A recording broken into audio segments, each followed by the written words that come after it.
Once upon a tall tale.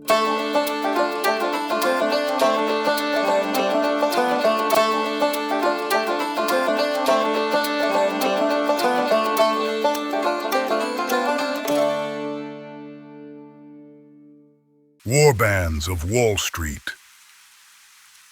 Or the day orcs discovered derivatives and everyone calmed down. Once Upon a Tall Tale Season 0, Episode 3. Part 1. People often ask whether the markets became more violent after the orcs arrived. That question always amuses me. The markets were violent long before we showed up.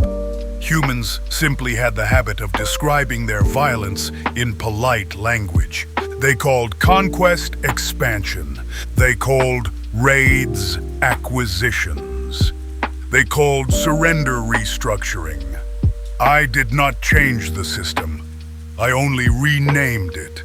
People sometimes assume orc language is primitive. It isn't. We simply refuse to invent extra words to hide unpleasant truths. Humans call a collapsing company a restructuring. We call it a defeat. Humans say strategic acquisition. We say raid. The vocabulary is smaller. The honesty is larger. That difference unsettled the humans more than the headbutts ever did. When I first arrived on Wall Street, the men in suits thought I was a novelty, something amusing for the diversity committee to photograph. The women thought I was a liability the legal department would eventually have to bury. They were wrong on both counts. I had two advantages. First, I could smell fear in a balance sheet. Second, I had spent most of my life in cultures that did not pretend conflict was mathematics. Finance turned out to be very familiar territory. Back then, I was only an analyst. Though even that word struck me as dishonest. What I was really doing was measuring hordes, estimating siege length, and calculating which enemies would collapse first if you tighten the right pressure. Humans had softer terms for these things. They always do. The first real change came when I stopped calling our firm an investment group and started calling it a warband. At first, this was meant as mockery. By the end of the quarter, it was on internal documents. Humans laugh right up until a thing begins to work. The first time we used the word raid out loud, the humans thought we were joking. 3 months later, a rival firm tried to suffocate us quietly. They began shorting our debt before sunrise, hoping we would collapse before anyone noticed. So we did what warbands do. We struck first. The entire raid lasted 9 minutes. 9. By the time the opening bell rang, we owned enough of their debt to call it in immediately. Their credit lines froze. Their board panicked. Their stock began to fall like a wounded animal. Across the street, their lawyers were eating lunch. They finished their sandwiches before anyone told them their client no longer existed. I went over myself, watched the lawyers. One complained about pickles, while another one was filling out fantasy basketball.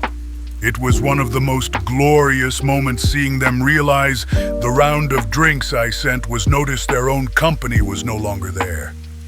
By mid-afternoon, their entire firm belonged to us. I kept none of the lawyers because they were lazy.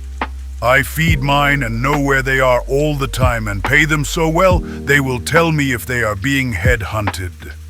Only a direct assault on my body is stupider. At least, that would be honorable.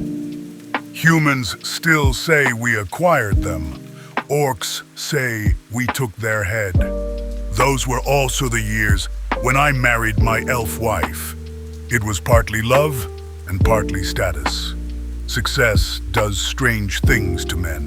Humans buy paintings they do not understand. Orcs buy vineyards they never visit. I married elegance. She was pale and precise and spoke several languages without ever raising her voice. She disliked the word warband intensely. She preferred phrases like consortium and strategic alliance. She believed language softened the world. That is a very elvish belief.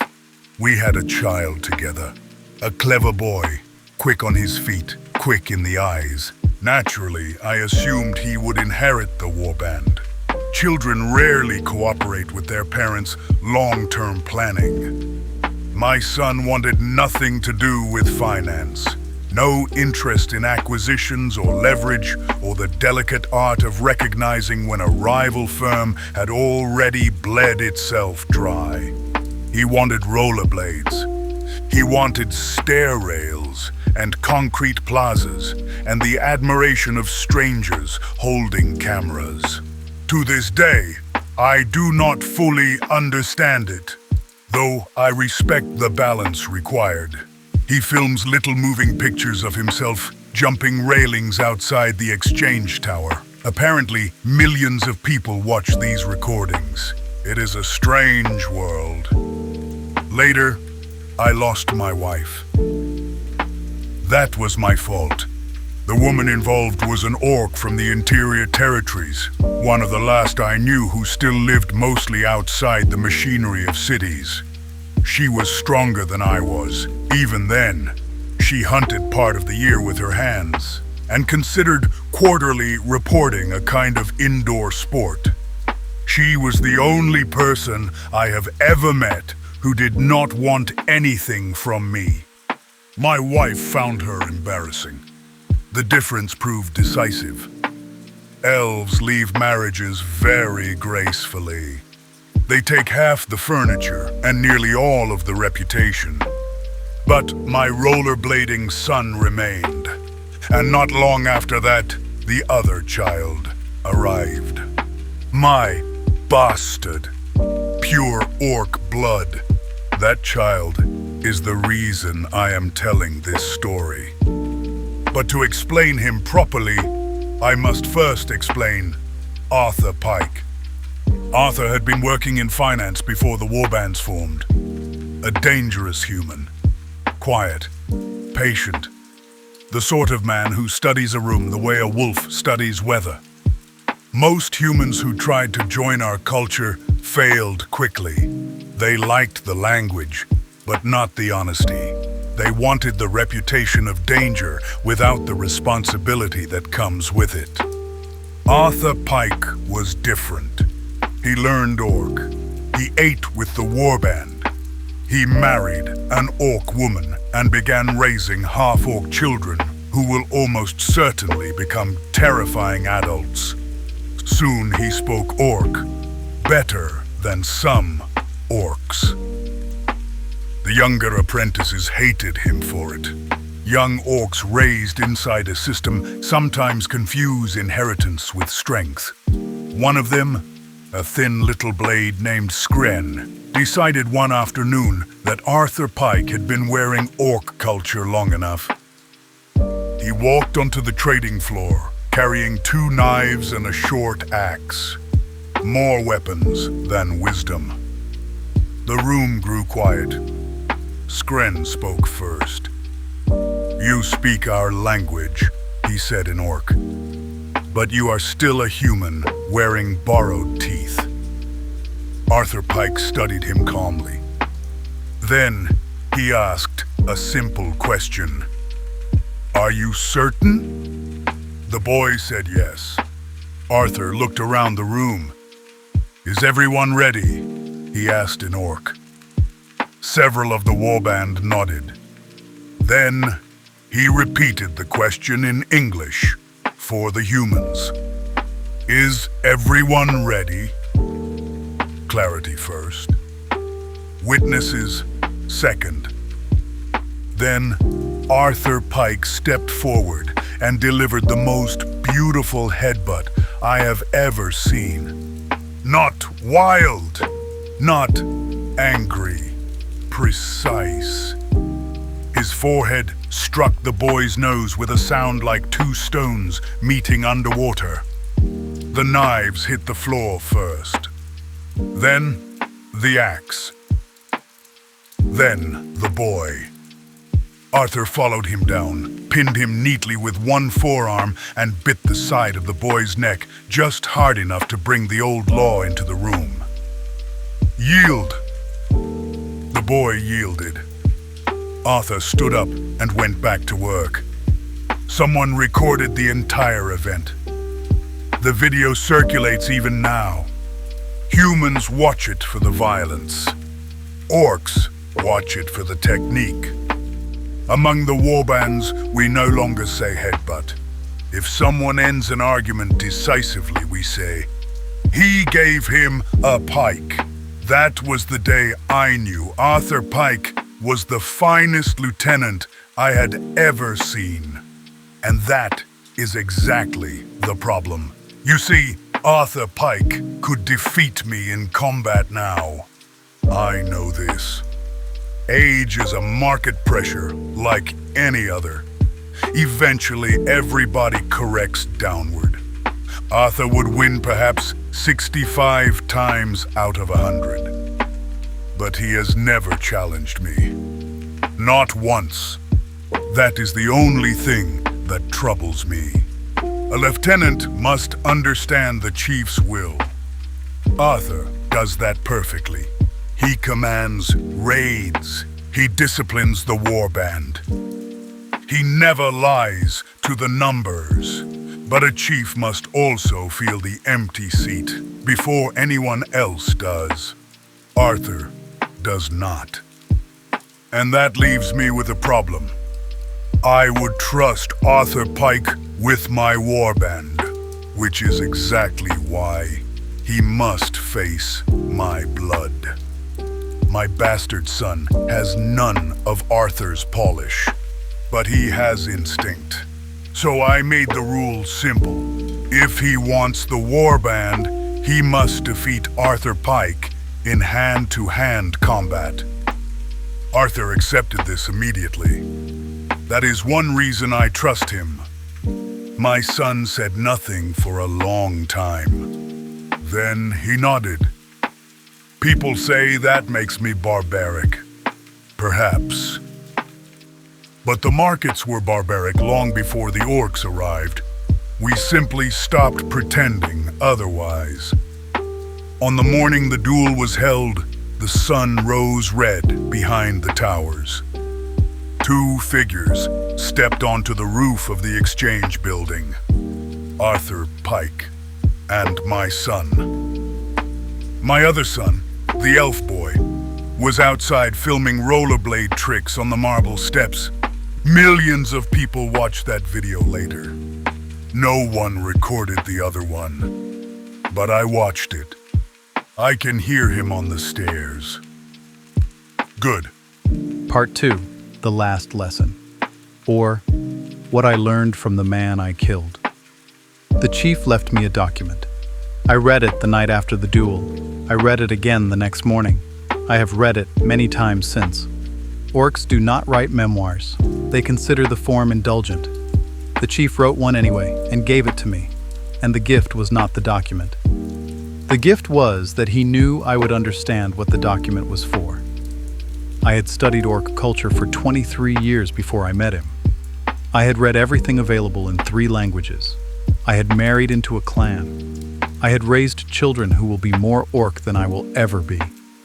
I spoke the language well enough that young orcs found it offensive. None of that is the same as knowing. The chief understood this about me. He never said so. To say so would have been cruel, and he was not cruel. He simply taught me every day in the only way orcs teach anything, which is by doing it in front of you and letting you watch.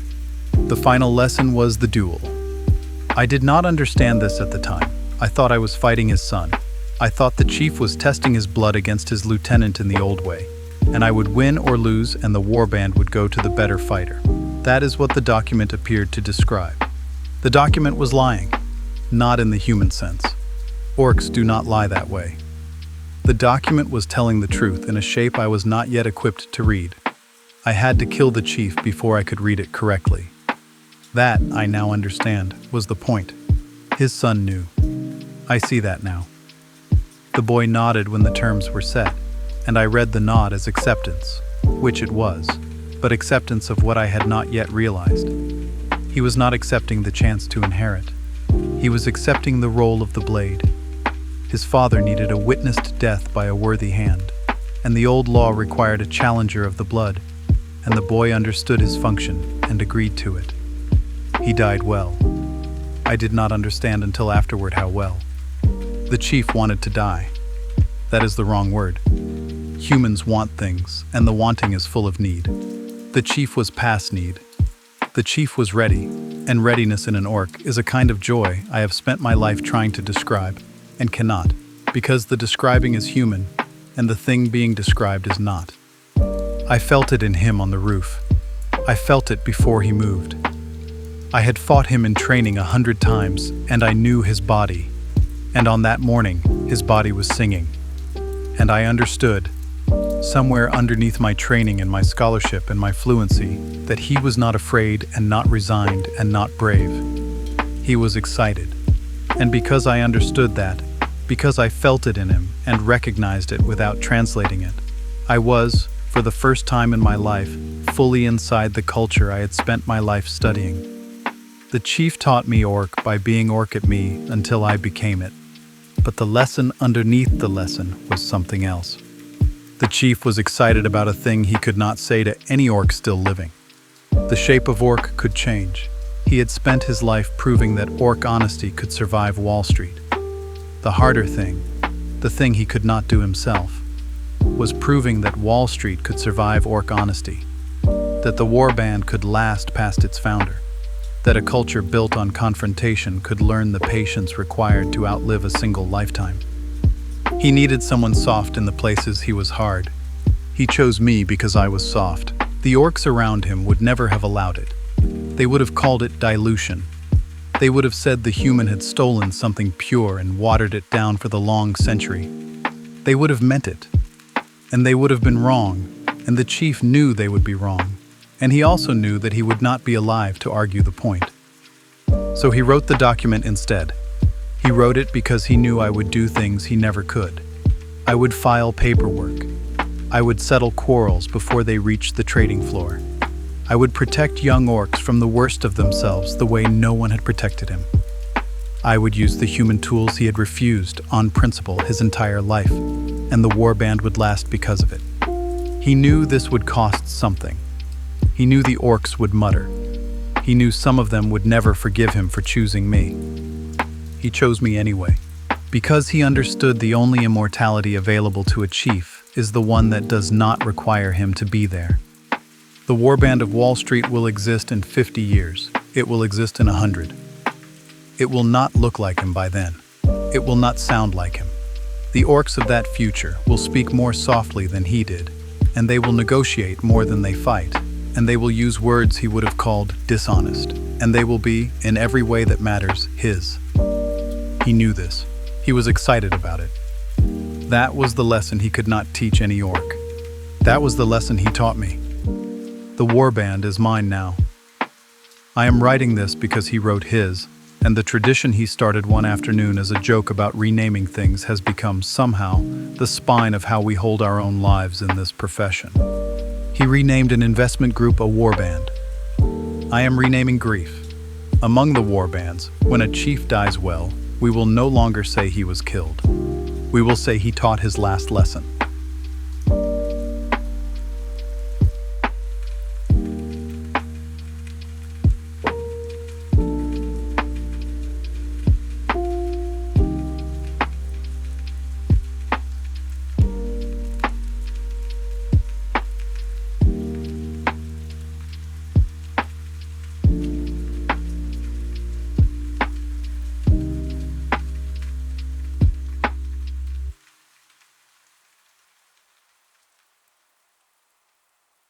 This episode is a work of fiction. Any references to financial instruments, derivatives, leveraged buyouts, or the use of debt as a siege weapon are for storytelling purposes only and should not be construed as investment advice. The orcs depicted in this episode are fictional. Any resemblance to actual warbands, actual Wall Street firms, or actual Tuesday morning acquisition strategies is coincidental and probably actionable by someone, though we are unclear on the jurisdiction. Elvish divorce proceedings, as described herein, are not legally binding in any currently recognized territory. The division of furniture and reputation depicted should not be taken as guidance for your own separation, Elvish or otherwise. The headbutt technique demonstrated by Arthur Pike has been assessed by no governing athletic body. Do not attempt to replicate it on a trading floor, a rooftop, or anywhere the phrase, "Is everyone ready?"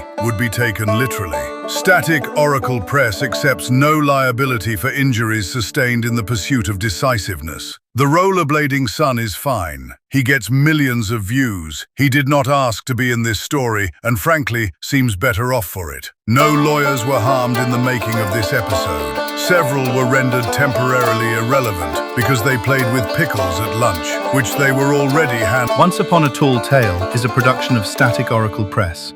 All stories are presented as recovered from the archive of folk narrative.